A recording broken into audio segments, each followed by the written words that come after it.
Welcome to SRPG Plus, it's your guy Kappa Kai. Today we actually have a product provided. Singularity Tactics Arena was a product provided to me, and I get the chance to actually check out the beta.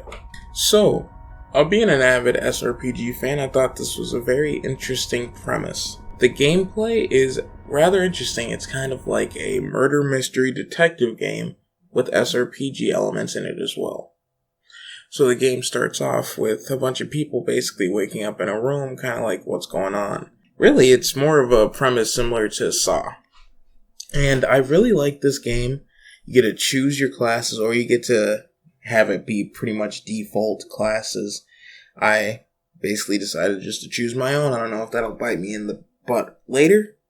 So I just wanted to do some gameplay. I checked out the first level and just wanted to get a taste of the combat, see the UI, check out the menus, basically check out the art as well, and also the music.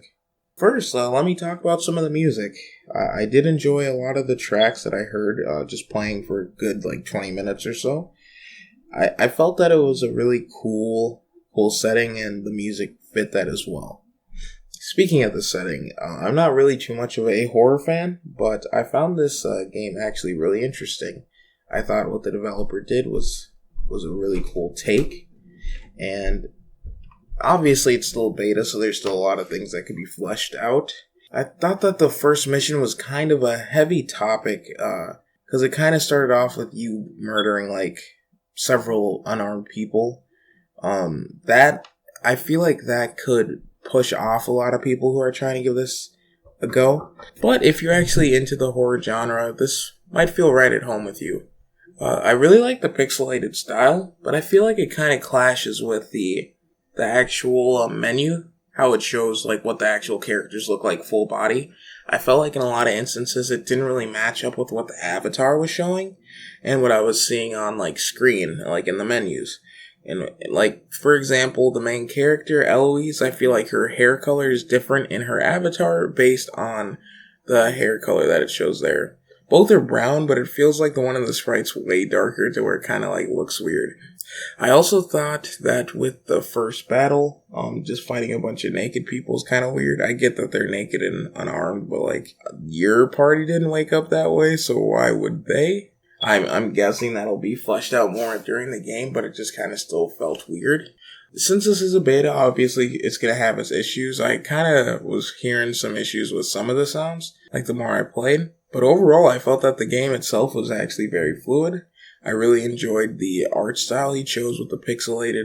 Because with the SRPG games, it's a lot of them try to imitate Final Fantasy Tactics without having the budget to do actual kind of humanoid, more humanoid looking sprites, or kind of just actual human hand drawn. Or digitally drawn, of course, but it just doesn't look right. And I feel that with the pixelated style, you don't run into that issue. I feel like the overworld and the sprites of people walking around and fighting, I felt that all looks very good.